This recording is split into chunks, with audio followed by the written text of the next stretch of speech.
Welcome to Market Matters. I'm Nadia Hassan and he is Sulhi Azman. It is a rainy Friday, there's a lot of rainy Fridays, and as such we actually decided to stay in the office. So actually, hence we're in the lobby, if you're wondering about the reverb. So it's been, I don't know what kind of way to describe it. It's a roller coaster week, Nadia. It's a tough and mundane week. Yeah, actually no, it's just full stop. It's just been a massively tough week. And if you're looking at the markets, actually, while today the market actually closed up 24 points, which actually is only about 1.5% to 1625. I can't really call this week.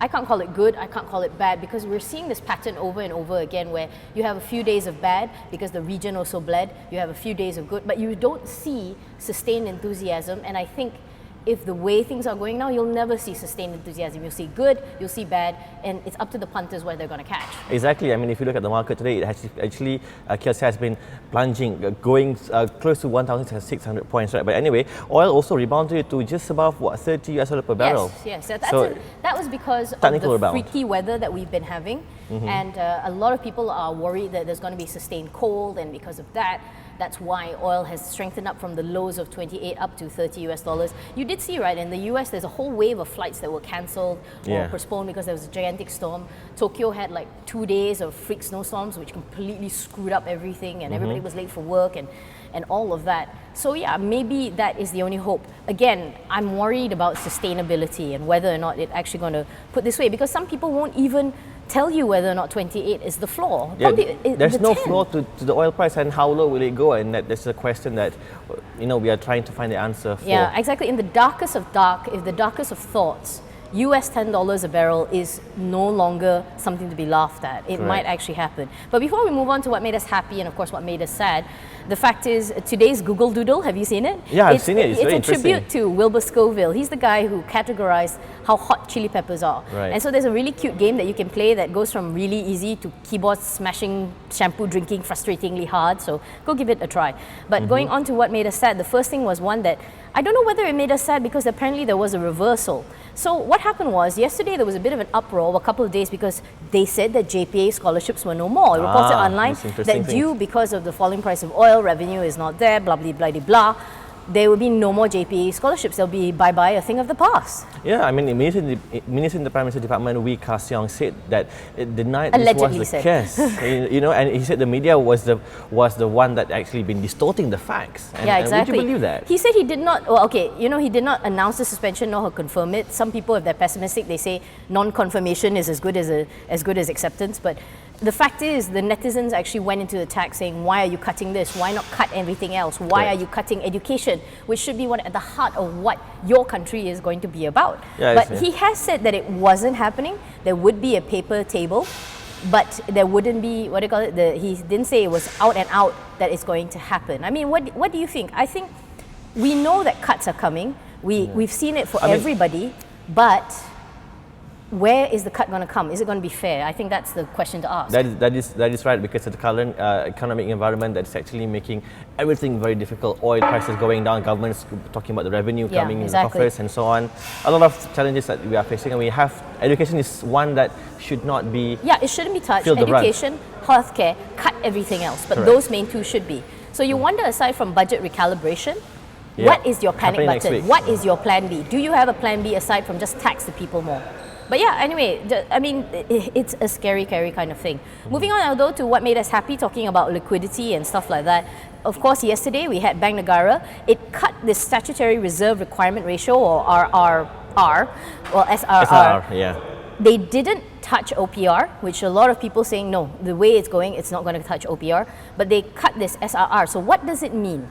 Well, it means that there will be more liquidity to the bank, and banks can dish up more loans, basically, right? And already we have around 1.3 trillion ringgit of loans in the country, and this would boost more liquidity for the market. So that means actually your access to money, and the banks now have more to kind of give out. So this is a way of hoping that you would actually stimulate, well, at least easy access to money by right should stimulate local economy, local consumption. And it's following the trend of a lot of Chinese countries. But here's the thing, you wonder about an OCBC cut, OPR cut. Correct. As I slipped, OCBC thinks there's going to be no cut this year. They say it's completely baseless.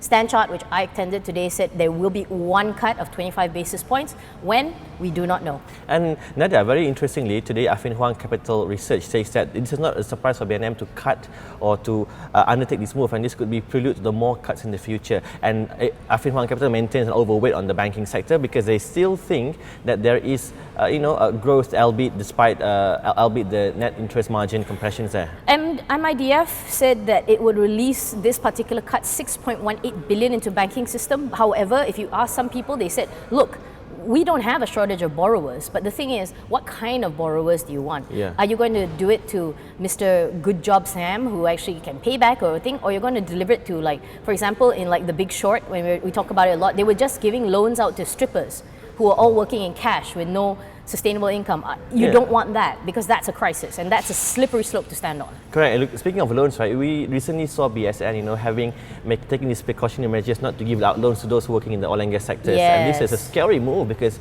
basically, everyone is feeling the pinch, the brunt of the oil and gas, and this is affecting, in a way, the banking system as well. Yeah, we will have to see how, if BSN cuts to oil and gas, what does that say about their confidence in how it's going to go? Correct. Very quickly, moving on to things that made us sad or things that made us freaked out. The fact is there an ISIS threat in Malaysia? Some say it's overdone, some say it's underdone. Some say, look, our PM has been spotted playing golf with the great devil himself, which is Barack Obama and the US.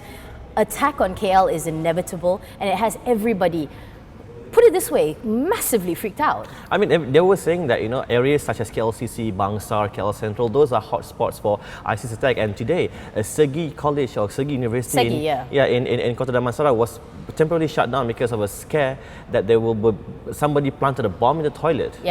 When do we stop freaking out? Or are we going to, is it the new norm now that no matter where you go, you see a box on the road, you see whatever, are we just going to get freaked out? Are we living in fear? How does that work? Yeah, this culture, and I think the government needs to crack down more on the ISIS basically, because it's going to threaten and cause distortion to our harmony of our society. One final thing, more on a consumer note, is the fact is we're talking about auto sales. So auto sales in general, in 2015, I kind of expected this a little because we had GST last year, and as a result, I think, GST last year or the GST? Last year. GST last year. So because of that, people just started buying cars before they actually, could increase the price. And now there's talk about Perodua going up or Proton going up in prices. So I think people just bought yesterday. Last year, next year itself. Yeah, just to recap for those of you who would not be aware, this week I think our colleague Charlotte Chong, she went to the MAA event where Dato' Aisyah Ahmad, the good friendly lady there, she was explaining that the TIV reached a record high of 666,000 and 674. It's actually a very, very muted growth there if you look at the market. But will it continue? Will people still buy cars? But it will show the great divide. Mercedes-Benz had a record year last year because the rich will keep buying and the poor will keep depending on the national automotives. I don't know what it says about consumer, but let's see whether or not this prediction, although it made us happy for now, whether or not the enthusiasm will last. But anyway, that's all that we have for this particular Friday. I'm Nadia Hassan, he's Sulhi Azman. For more on everything that we've talked about, go over to theedgemarkets.com. Tomorrow is Saturday, so every sensible newsstand will have The Edge Weekly, or you can pick up The Edge Financial Daily. I'm sure there's still some copies today. Good night, guys. Have a nice long weekend.